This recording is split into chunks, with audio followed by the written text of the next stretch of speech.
Muito bem, muito boa noite a todos. Nós estamos aqui mais uma vez, tendo a oportunidade de estar na página do Grupo Espírita Os Peregrinos.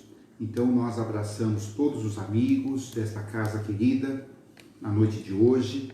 Eu sou André Luiz Rosa e hoje nós vamos fazer uma palestra, uma conversa sobre as vidas de Joana de Ângeles. Então, se você gosta de Joana de Ângeles, gosta de Divaldo Pereira Franco, fique conosco que nós vamos contar coisas interessantes para vocês.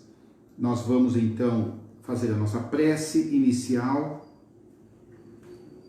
Vamos pedir a todos então para se concentrarem nas suas casas, fechar os olhos e pedir a Jesus nesta noite em que estamos irmanados em pensamento, longe da casa espírita, mas mesmo assim recebendo os benefícios da espiritualidade, cada um no seu lar, cada um na sua casa. Jesus abençoe a nossa família que está presencial na nossa casa e aquela que também que estão em outros lares, está distante neste momento em que nós vivemos na atualidade. Senhor Jesus, em seu nome nós iniciamos e agradecemos. Que assim seja. Muito bem, meus amigos, então na noite de hoje, como eu vinha dizendo antes da prece, nós vamos falar, a convite do Grupo Espírita Os Peregrinos, sobre as vidas de Joana de Ângeles. Então, para a nossa reflexão inicial, eu gostaria de destacar um trecho de O Evangelho segundo o Espiritismo, que muita gente já leu, muita gente já se debruçou sobre ele várias vezes, mas tem um detalhe que muitas pessoas também não sabem. E esse detalhe eu vou contar na noite de hoje para vocês.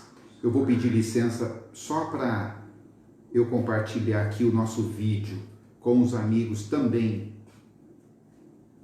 da Casa do Caminho.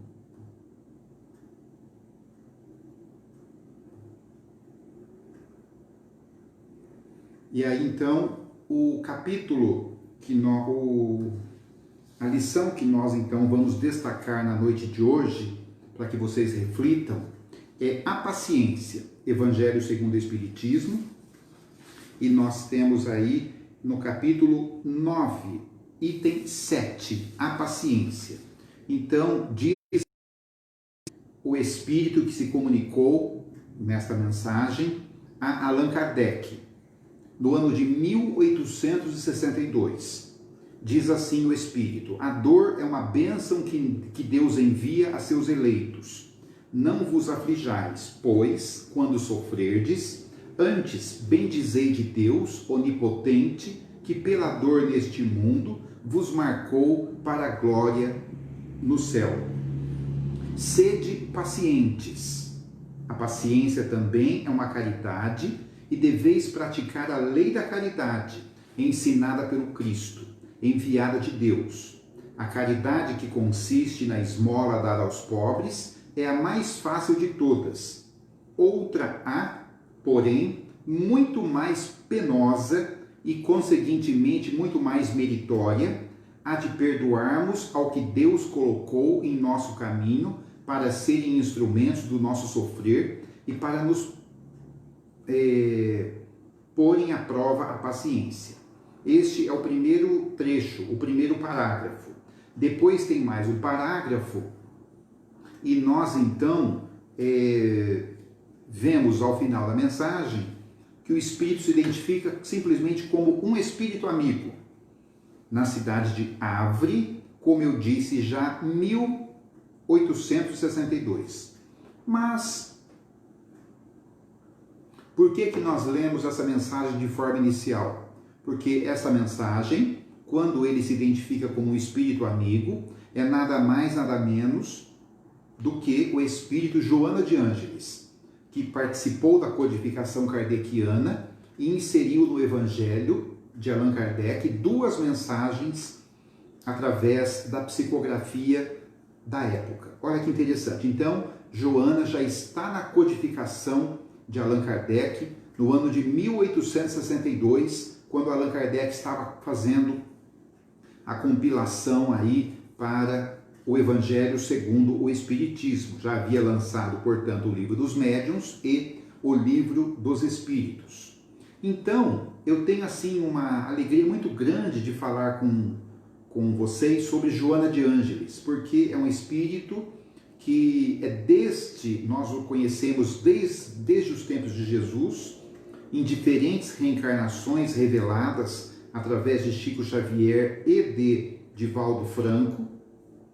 E aí, o médium Divaldo conta que viu o espírito Joana de Ângeles, percebeu a presença deste espírito pela primeira vez na sua infância, quando Divaldo já era médium desde a infância, já tinha os dons mediúnicos.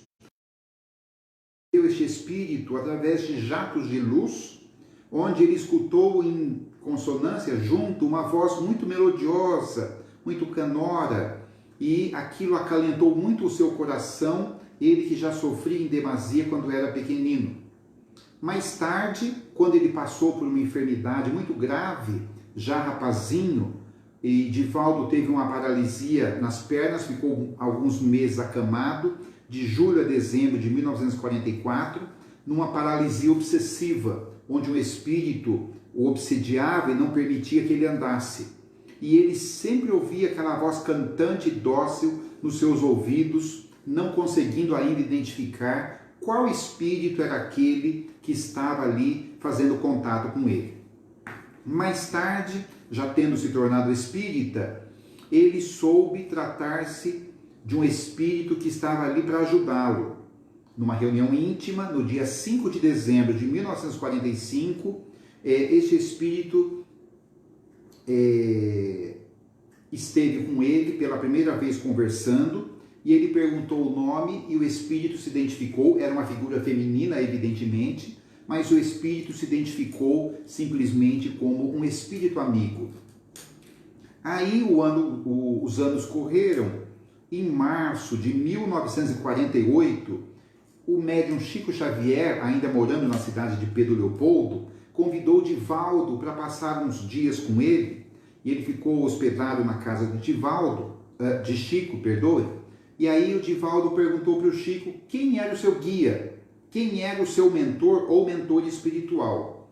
E o Chico sorriu e disse que era um espírito muito respeitável, uma veneranda, né? Um espírito muito respeitável, feminino, mas que ele não tinha ainda autorização para revelar quem era aquele espírito. Mal sabia Divaldo que aquele espírito tinha uma envergadura espiritual impressionante. E aí, mais tarde, Divaldo perguntou novamente, e ela então, sorrindo a Divaldo, sugeriu que ele, a partir daquele momento, a chamasse de Joana de Ângeles, nome que ela adotou e que ela utiliza até hoje na sua obra psicográfica extensa, através do médium Divaldo. Somente no ano de 1969, já tendo eles produzidos vários textos mediúnicos e não publicado, porque o primeiro livro só veio muito tempo depois, Divaldo foi para o México. Foi uma das primeiras viagens que ele fez para o exterior. Ele foi para o México, onde ele fez uma conferência na loja maçônica no Vale do México. E aí, Joana de Ângeles sugeriu que ele visitasse um pequeno vilarejo chamado San Miguel Neplantá. E aí ele foi levado por amigos a esse lugarejo San Miguel Neplantá, e chegou até uma fazenda muito antiga, tinha ali alguns escombros. E aí Joana de Ângeles revelou que ela havia vivido ali também no ano de 1651, 200, quase 300 anos antes, e que ali na cidade, no lugarejo de San Miguel Neplantá, próximo ao Vale do México, Joana de Ângeles revelou que ela tinha sido a Madre Joana Inês de la Cruz. Para quem nunca ouviu falar da Madre Joana Inês de la Cruz, ou Juana Inês de la Cruz, procurem na internet, vocês vão ter uma surpresa. Ela renasceu com o nome de Juana de Asbarre e Ramírez de Santillana, mas adotou o nome de Inês de la Cruz, Joana Inês de la Cruz, depois que ela fez os seus votos como freira, como madre em uma ordem católica. E nesta encarnação, Joana aprendeu a ler e escrever aos 3 anos de idade, para a época de uma forma impressionante e precoce. Aos 6 anos, Joana já dominava o idioma local com perfeição, assim como no Nahuatl, que é uma língua indígena do México. Então ela já falava a língua que se fala no México e também a língua indígena nativa da época, com 6 anos de idade. Com 12 anos começou a falar o latim e aprendeu a falar português sozinha. E diante de tantos prodígios, a menina Juana foi convidada para fazer parte da corte mexicana. Na época o rei a levou, o rei do México a levou porque era uma menina prodígia. Ela sabia tudo na sua idade e convidou ela para fazer parte da corte. E ela ficou ali como que uma filha adotiva, uma conselheira com 12 anos de idade.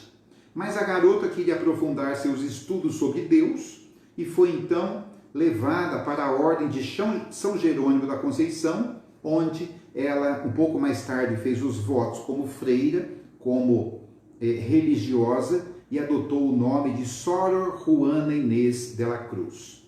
E ela ficou conhecida na história como a monja da biblioteca, porque ela estudava muito e escrevia, e os seus escritos popularizados percorreu por todo o mundo. Madre Juana Inês de la Cruz foi considerada a primeira feminista, isso em 1700, por ter defendido o direito da mulher de ser inteligente, capaz de lecionar, de pregar livremente, de falar o que pensava. E aí, em 1695, ela, com 40 e poucos anos de idade, assolou o planeta uma pandemia, que na época era chamada de epidemia, uma peste. E ela, então, era uma gripe muito forte, ela socorreu as irmãs religiosas, abriu espaço para o socorro da população de toda a região, trabalhava dia e noite. E aos poucos, Sor Juana assistia pessoas, e essas pessoas iam morrendo, porque a época era muito complicada, estamos falando aqui de 4 séculos atrás, 5 séculos praticamente, e quando não restava nada para ela fazer, a pessoa desencarnava, evidentemente, mas muita gente se curava por intercessão de Juana Inês de la Cruz, pelos cuidados que ela tinha como enfermeira, como uma pessoa que se doava, e quando não havia mais ninguém para ser curado, todos estavam bem, ali naquela abadia, ela com 44 anos contrai a própria peste e desencarna. E assim, então, é uma das vidas de Joana de Ângeles, repito, como Juana Inês de la Cruz. Aí foi revelado também por Divaldo, a ela para Divaldo e a Divaldo para nós, que ela teve uma outra reencarnação 110 anos depois, que ela desencarna como Sor Juana lá no México, ela reencarna no Brasil. Olha que interessante. No ano de 1761, portanto, no século XVIII, ela reencarna na cidade de Salvador, na Bahia, e aos 20 anos ela ingressa no noviciado do convento de Nossa Senhora da Conceição da Lapa, como franciscana, adotando o nome religioso de Sor Joana Angélica de Jesus.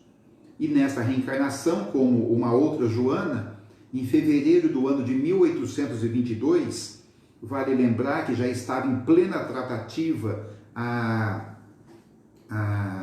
as conversas, não é? Os movimentos para a libertação dos escravos no Brasil, que se daria depois de 60 anos, mas em 1822, soldados e marinheiros portugueses se embriagavam e cometiam todo tipo de atrocidade contra as moças nas ruas, e ela ficou sabendo que esses soldados e marinheiros à época queriam invadir até mesmo o convento onde as monjas estavam lá abrigadas. E aí, Joana Angélica de Jesus, num gesto heróico, ela colocou as monjas num lugar específico e abriu o portão da abadia, colocando-se à frente de braços abertos, defendendo a entrada ali, para que ninguém pudesse atacar as monjas, e ela foi atingida no coração por um golpe de baioneta, ou uma pequena espada, e ela então desencarna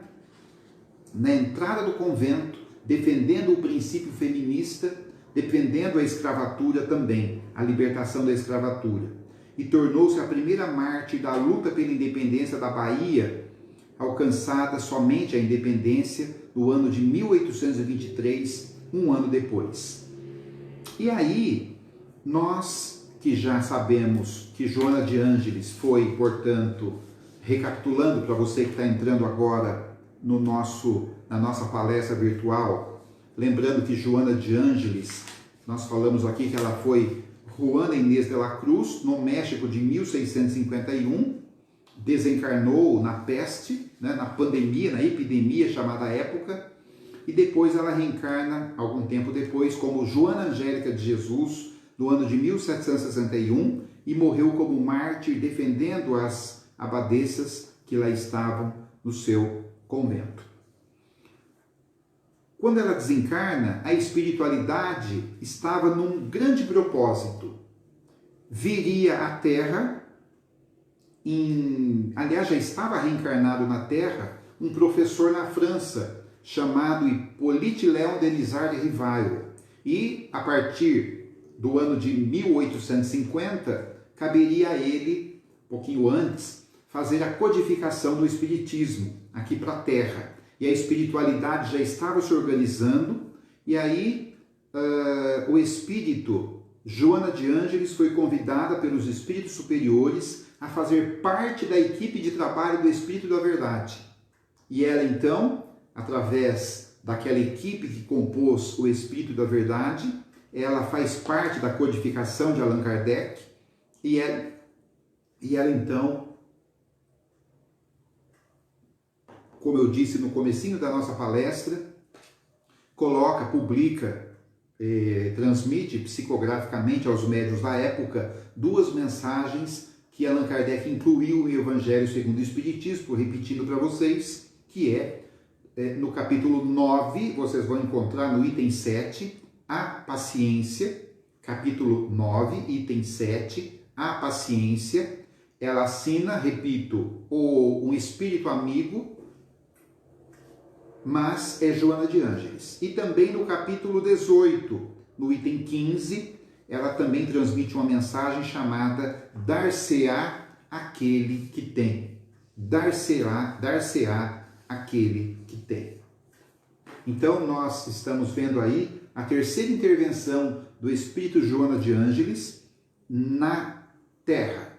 Uma como Soror Juana, lá no México, a segunda como Joana Angélica em Salvador, na Bahia, e a terceira participando, não reencarnada, mas em espírito, na equipe do Espírito da Verdade, o Consolador, que veio revelar Consolador prometido.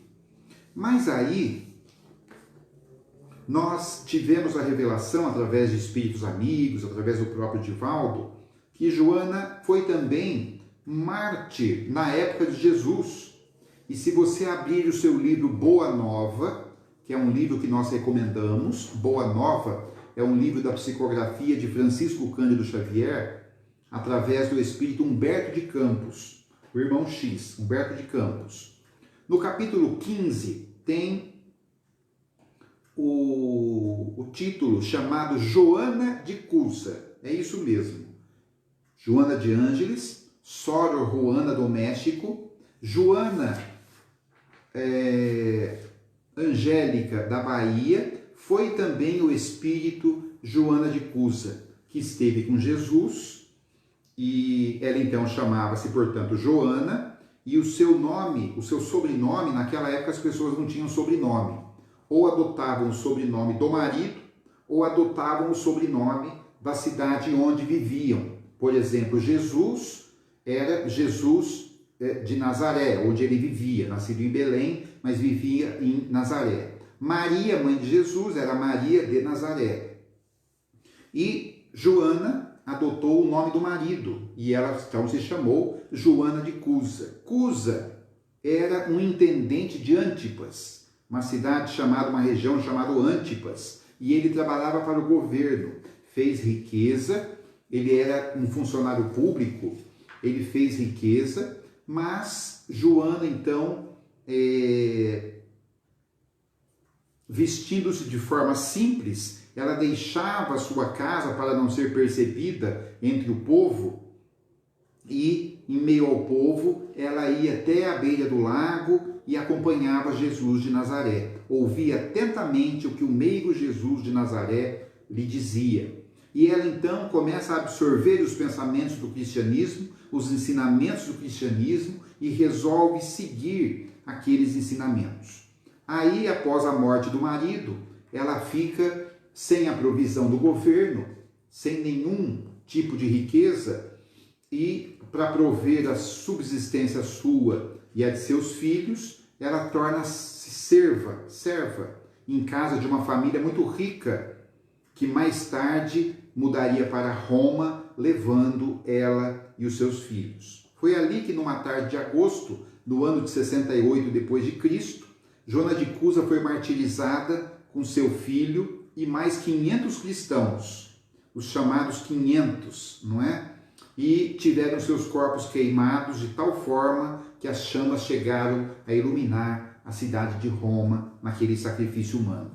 Mas ela amava tanto Jesus e compreendia o que ele falava, ela que já era uma mulher idosa e foi levada para ser queimada no Coliseu de Roma, porque ou eram queimados ou atirados aos leões, e ela juntamente com seu filho, um dos seus filhos, estava ali amarrada aos postes para que fossem ateado fogo.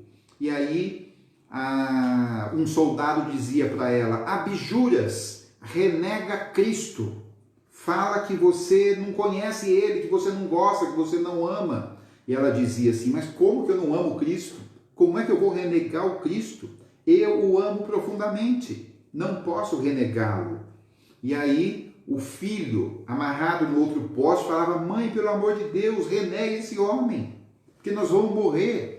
Fala que não conhece, depois a gente dá um jeito. E ela dizia: não posso, porque eu amo Jesus e ele está comigo. Eu sei que ele está muito perto de nós. E aí um dos soldados, naquele episódio, repetindo, que você encontra essa história completa de Joana de Cusa na obra Boa Nova, no capítulo 15, um dos soldados admira aquela atitude heróica daquela senhora, já idosa, com aquela fé em Jesus Cristo, e ele diz assim: deixa eu te perguntar uma coisa, o teu Cristo soube apenas ensinar-te a morrer? Olha que pergunta, o teu Cristo soube apenas ensinar-te a morrer? E ela responde com firmeza: não apenas a morrer, mas também a amar você que está me matando. E aí eles botam fogo lá, e o filho morre, desencarna, e ela também desencarna, e diz Humberto de Campos que nesse instante senti que ela estava desencarnando, e ela não sentia dor nenhuma.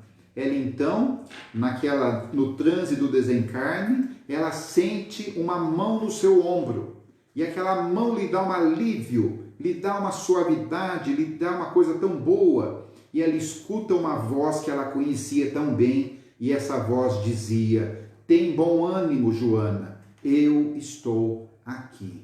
Era o Mestre Jesus que tinha ido pessoalmente buscá-la na hora do martírio.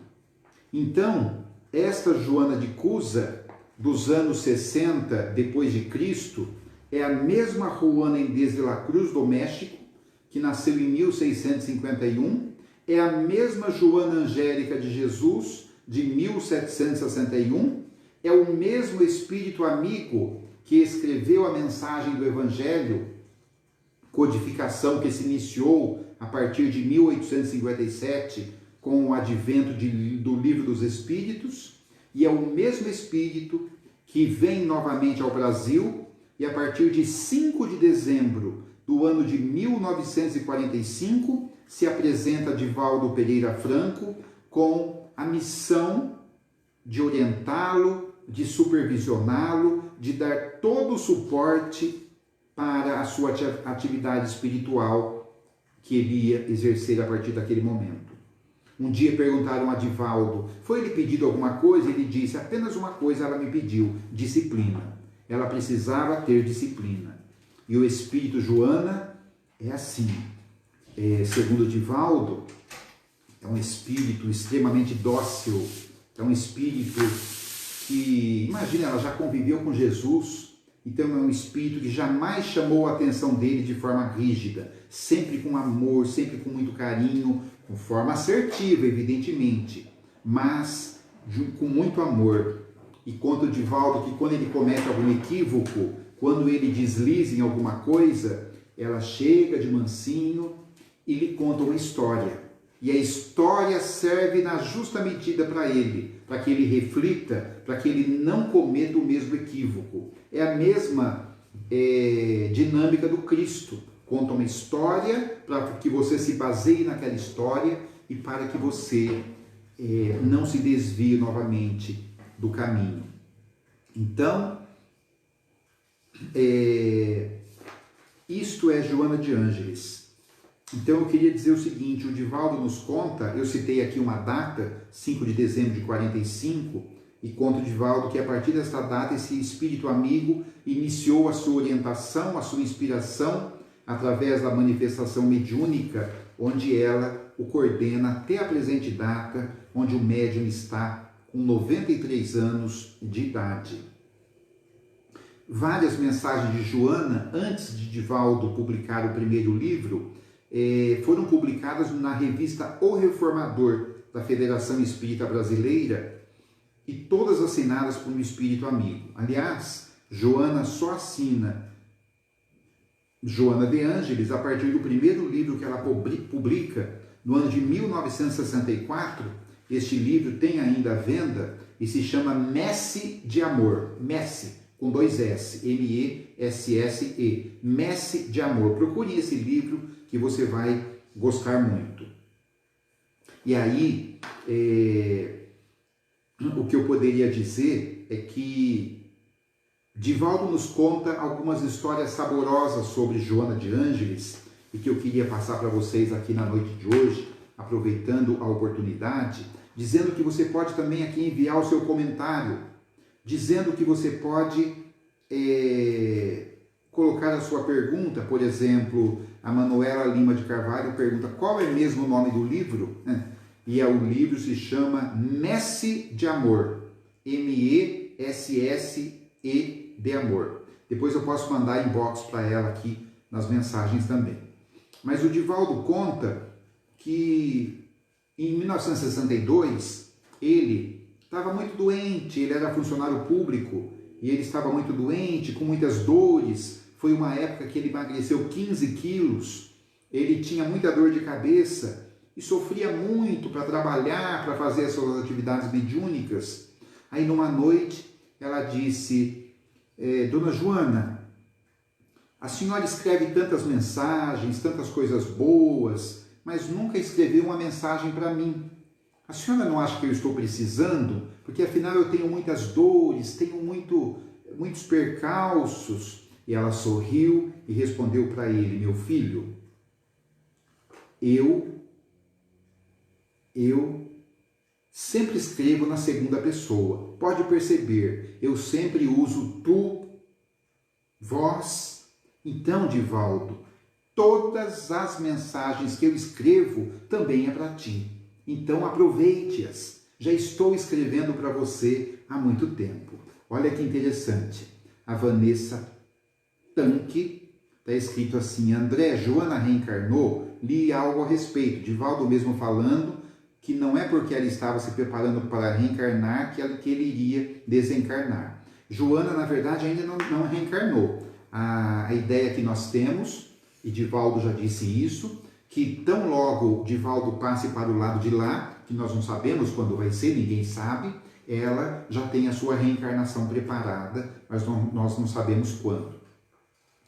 Bom, e aí, um dia, o Divaldo estava triste, sofrido, sabe aqueles dias que você está triste, está desanimado. Ela disse assim: Divaldo, eu vou contar uma história para você. E Joana disse assim: olha que história. Havia uma fonte em uma floresta. Essa fonte não tinha minadouros muito fortes. Era uma fonte pequenina. Então a fonte teve um sonho. E a fonte pensou assim: ah, que bom seria se eu pudesse crescer até a borda, para que os pássaros pudessem beber mais a minha água limpa. Eu sou tão restrita, tão escondida. Se eu tivesse mais água, que os animais pudessem vir beber para matar a sede, ou algum viajante pudesse vir para se nutrir da minha água limpa. E aí Deus, conta Joana, ouviu a fonte, humilde e desejosa, e fez chover abundantemente. Aí a fonte cresceu, foi até a borda dos seus limites e virou um pequeno riacho, virou um lago. Ah, disse o lago, que bom se eu me transformasse num córrego, num regato. Eu iria irrigar raízes de árvores mais distantes, abençoar as terras áridas, poder chegar onde não chegam as águas. E Deus, por misericórdia, através da chuva, permitiu que aquela fonte, que já era um pequeno lago, se transformasse num córrego, se transformasse num regato, que corresse para regiões mais distantes. Ela ficou entusiasmada, era agora um pequeno córrego, e ela disse: ah, Senhor, se eu pudesse me transformar num rio, e quem sabe um dia alcançar o mar. E Deus, na sua generosidade, fez com que chovesse, e aquele regato, que era um fio de água, se transformou num rio, ocupou leito, se transformou, ficou caudaloso, tinha correnteza.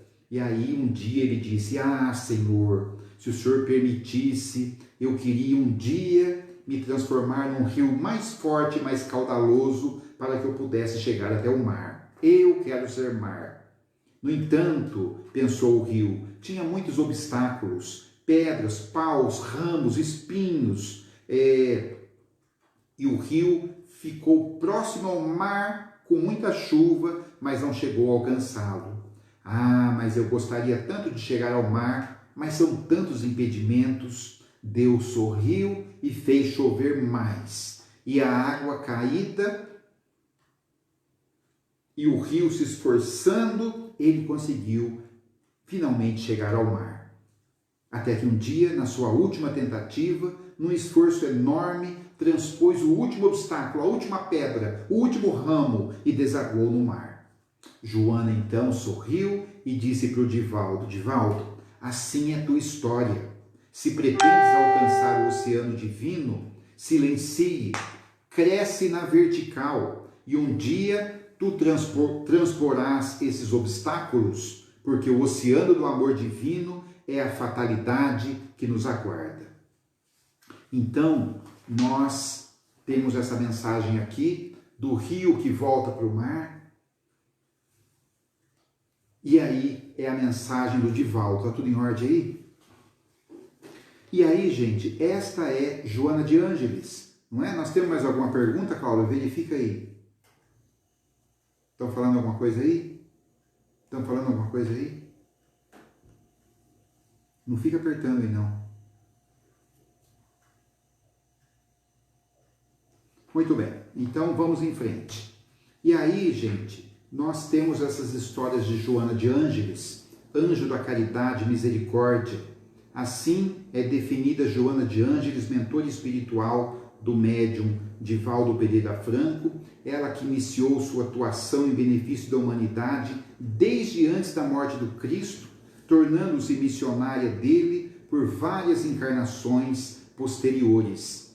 Então, nós temos aqui esta nobre senhora, este nobre espírito, que é Joana de Ângeles e que está nesta missão com Divaldo Pereira Franco. Vamos observar aqui se nós temos mais alguma pergunta. Tem mais alguma coisa aí?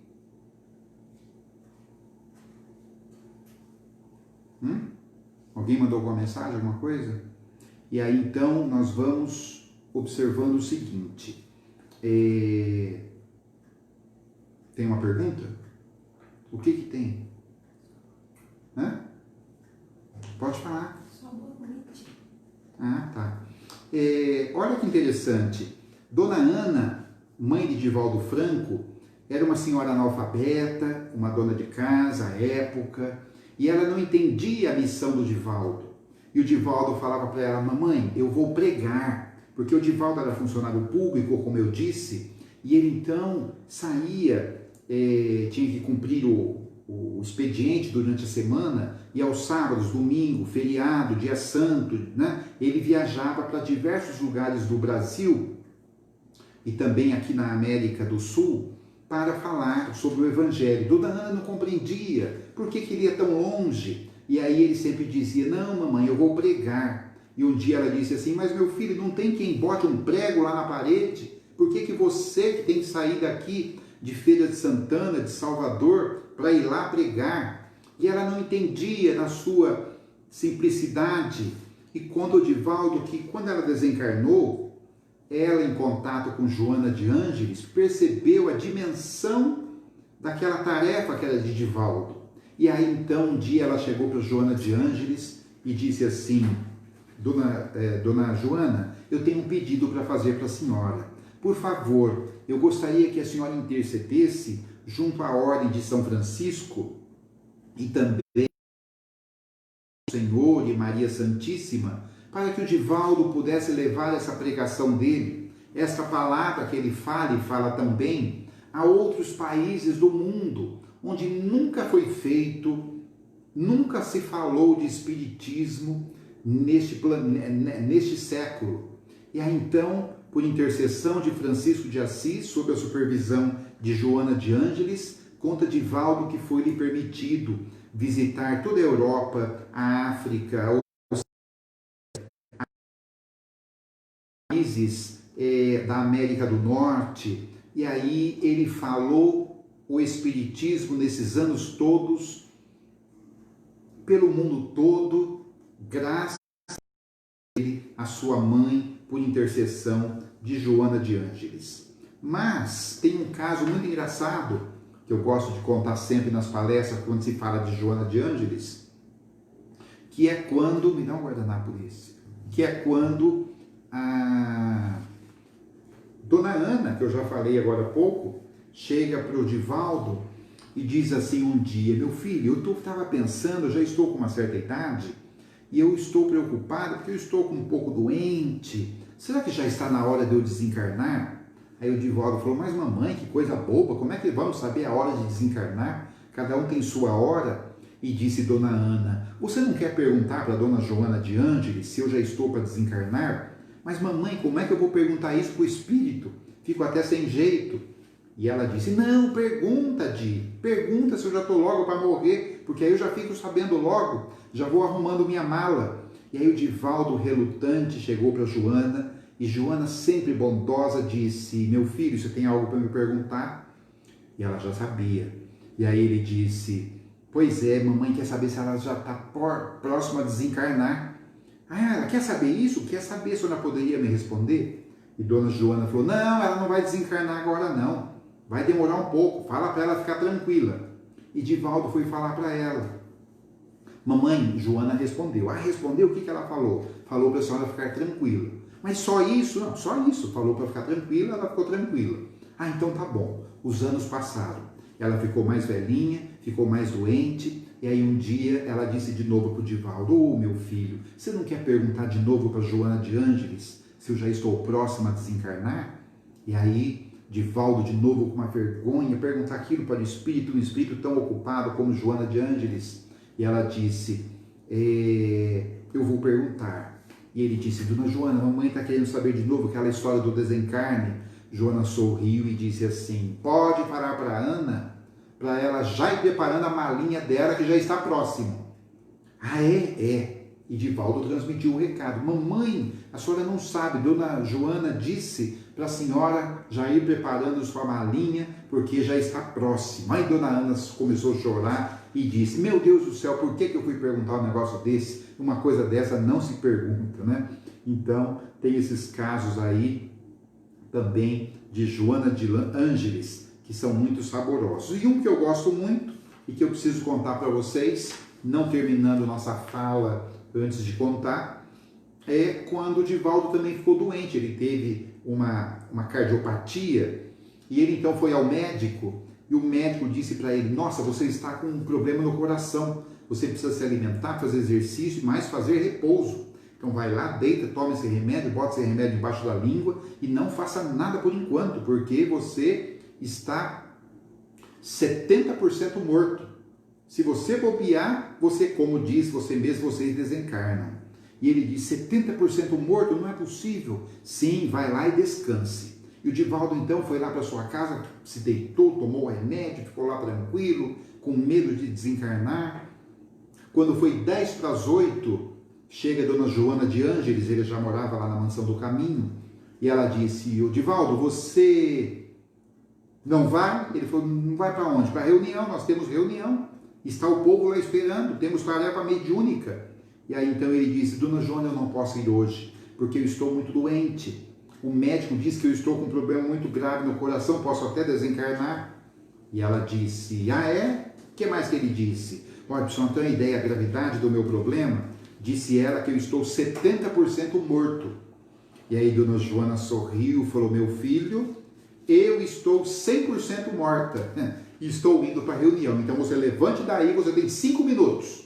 Nem precisa calçar o sapato, vai sem sapato mesmo. E diz o Divaldo que ele foi sem sapatos naquele dia. Esse é o espírito Joana de Ângeles. Mas antes de encerrar, o nosso tempo já está quase esgotado, não é? Nós vamos então aqui, eu acho que temos 2 perguntas. Deixa eu ver aqui, eu não consigo abrir aqui desse trem aqui.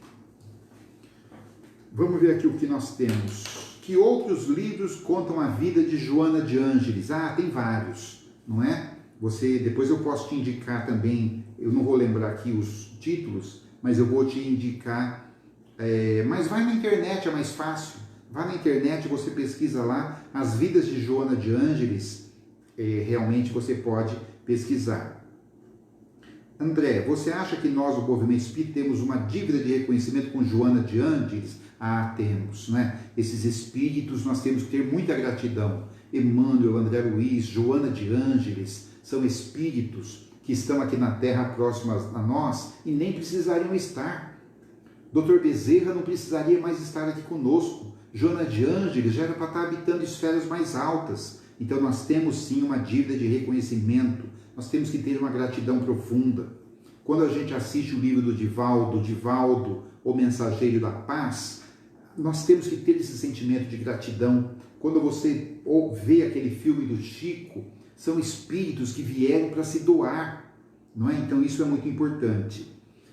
A Vanessa também pergunta assim: estudamos tanto Emmanuel e André Luiz e pouco nos aprofundamos nos livros de Joana nas casas espíritas. É verdade.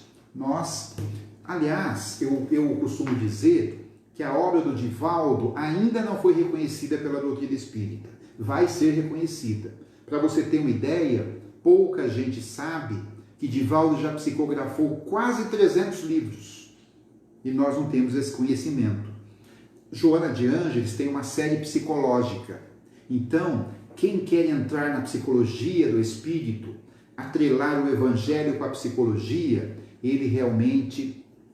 ela realmente dá esse suporte para nós. Eu vou daqui a pouco ler um pedacinho aqui para vocês, encerrando a nossa palestra, e você vai ver que profundidade, você vai ver que coisa maravilhosa que é Joana de Ângeles.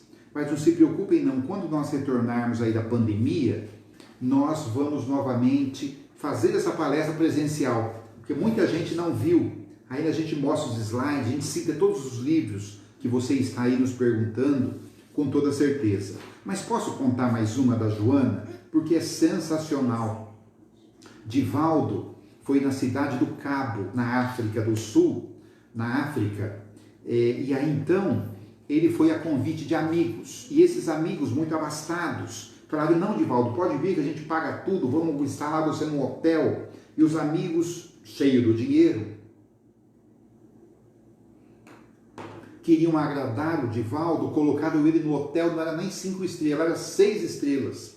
Era um hotel chiquérrimo lá na cidade do Cabo, na África. E aí então o Divaldo, ficando naquele hotel luxuoso, aquele suíte muito boa, Aí quando ele chegou no café da manhã, ele falou que aquele café da manhã parecia um banquete. Ele falou, meu Deus, agora eu tenho que lembrar do meu filho, porque Edivaldo tem um filho adotivo que é médico. E ele diz sempre, paizinho, quando o senhor for nesses lugares chiques, se comporte como pobre. Como rico, melhor dizendo, porque o rico, ele olha aquelas comidas assim com certo nojo, né? Pega uma coisinha ali, coloca na boca muito discretamente. O pobre já não, né? Nós que somos pobres já chegamos nos lugares e vê aquele banquete, já abre a boca igual um sapo, não é? Oba! E come de tudo, se empanturra, e aí depois passa mal, prejudica a mediunidade. E aí então, o Divaldo chegou, olhou aquele café da manhã lá, aquela coisa monumental que ele nunca tinha visto antes. Quando ele foi entrar naquele salão chique, chega o espírito Joana de Ângeles e fala, meu filho, você está nesse hotel? Ele falou, pois é, me colocaram nesse hotel. Pois então, não se esqueça dos invisíveis, dos pequeninos do caminho. E o Divaldo diz, mas como assim? Não, você precisa não se lembrar dos pequeninos do caminho para não se esquecer dos mais humildes. E ele disse, mas em que sentido? Eu quero que você dê um abraço no garçom. E o Divaldo falou, meu Deus do céu, como é que eu vou abraçar o garçom? Dê um abraço no garçom, está ali o garçom servindo todo mundo, vai lá e abrace ele. Ele é um invisível.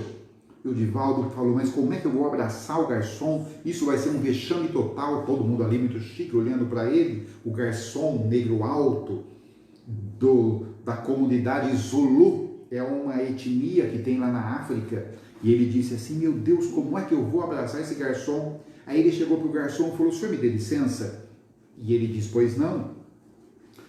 Sabe o que é? Eu posso fazer um pedido? Claro, o senhor pode fazer um pedido, falando em inglês. E aí então, ou no português lá da África, daquele dialeto, e aí então ele disse, sabe o que é? Disse o Divaldo, precisa arrumar uma artimanha aqui para poder dar um abraço no garçom, conforme pediu Joana de Ângeles. E ele então disse, olha, sabe o que é? Eu gostaria de pedir um bule de leite quente, mas tem que ser o leite fumegando.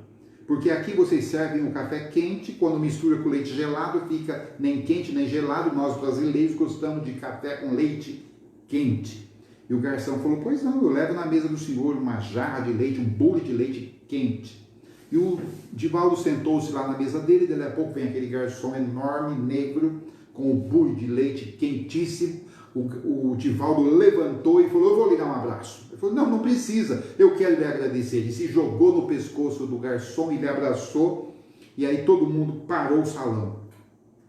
E aí alguém perguntou, Divaldo, você está bem? Ele falou, estou bem. Não, porque a sua atitude é meio esquisita, você abraçou o garçom. Ele falou, pois é para agradecer o leite quente. Mas como? É obrigação dele trazer o leite.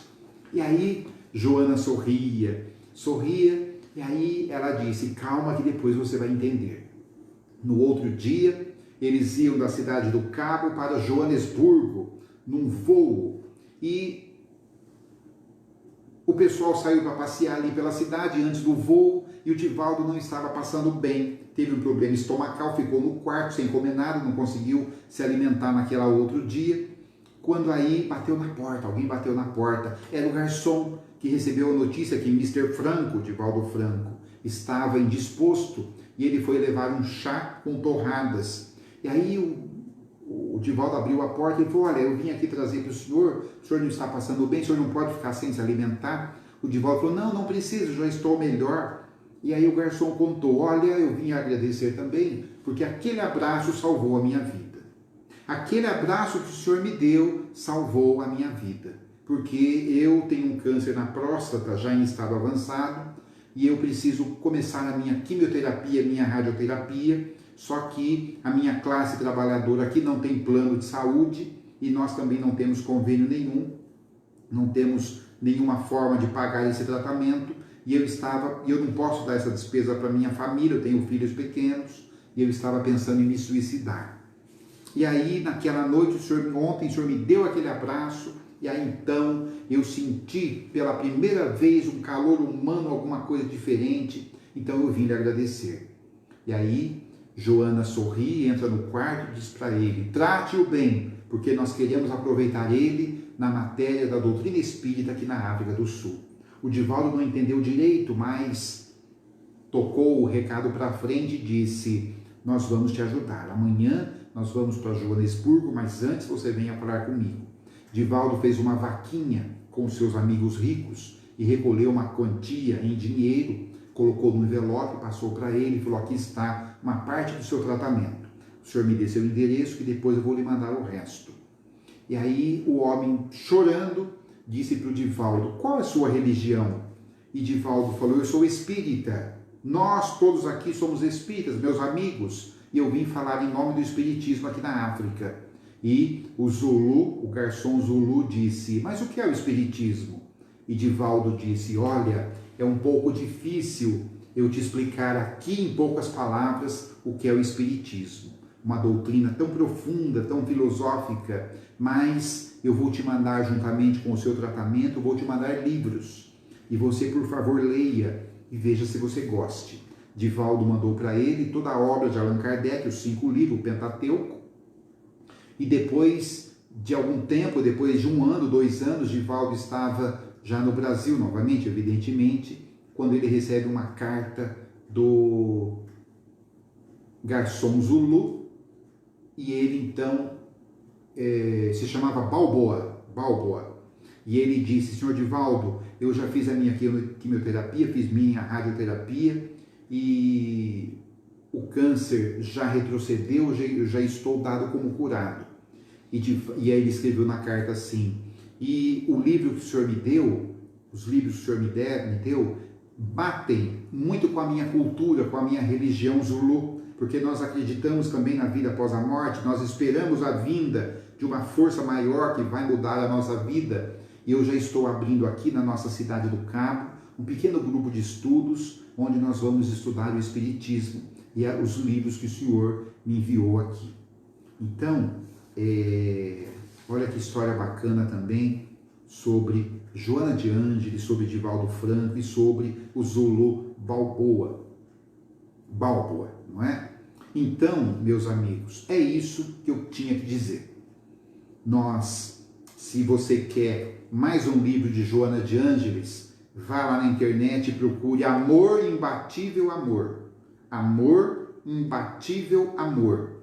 E no livro Amor Imbatível Amor, logo no capítulo 1, ele diz assim: o amor é a substância criadora e mantenedora do universo, constituído por essência divina. É um tesouro que quanto mais se divide, mais se multiplica, que se enriquece à medida que se reparte. Mais se agiganta na razão que mais se doa, fixa-se com mais poder, quanto mais se irradia, nunca perece porque não se entibia, nem se enfraquece, desde que sua força resida no ato mesmo de doar-se, de tornar-se vida. Assim como o ar é indispensável para a existência orgânica, o amor é o oxigênio para a alma, sem o qual a mesma se enfraquece e perde o sentido de viver. É imbatível, porque sempre triunfa sobre todas as vicissitudes e ciladas. Assim disse Joana de Ângeles na obra, repito, Amor Imbatível Amor, que é da década de 60, 70, mas é completamente atual. Quando Divaldo começou a psicografar com Joana de Ângeles, e ainda não tinha publicado nenhum livro, ele já tinha mais de 100 mensagens de Joana que falavam sobre o amor. Imagina Joana, que conviveu com Jesus, e ela falava sobre o amor, e um dia Divaldo disse para Joana: dona Joana, senhora, eu gostaria de fazer um comentário. Como a senhora consegue falar tanto de amor sem ser repetitiva e de dar uma forma diferente em cada mensagem, colocando-a de diferentes ângulos? E aí Joana sorriu e disse para ele: meu filho, nós estamos apenas começando. Estamos apenas começando. Esta é Joana de Ângeles, que nós precisamos conhecer mais. Divulguem esse vídeo e em breve nós estaremos de novo aí com as famílias peregrinos. Quero mandar um abraço também para os amigos da Casa do Caminho, de todas as casas que estão irmanadas conosco na noite de hoje. Olha, nós temos quase 40 pessoas aqui conectadas ao vivo, fora aquelas que estarão conosco assistindo esse vídeo e que fala sobre Joana de Ângeles, as vidas de Joana de Ângeles. E é isso que eu queria dizer. Fechemos os olhos para agradecer a Jesus, agradecer a Deus pela oportunidade, pedir a Ele que nos abençoe profundamente na noite de hoje, nesta segunda-feira. Coloque suas mãos sobre o Brasil, através do Espírito Ismael. Coloque suas mãos abençoadas sobre o mundo, para que cada nação, cada estado, cada cidade, cada bairro, cada casa, cada lar receba a sua luz na noite de hoje. Esteja conosco hoje e sempre. Esta é a nossa prece final. Muito obrigado a você que nos acompanhou. Até uma próxima oportunidade. Obrigado aos peregrinos pela oportunidade do Evangelho da noite de hoje e de falar de um assunto tão interessante que é Joana de Ângeles. Muito obrigado, boa noite. Até uma próxima oportunidade. Obrigado.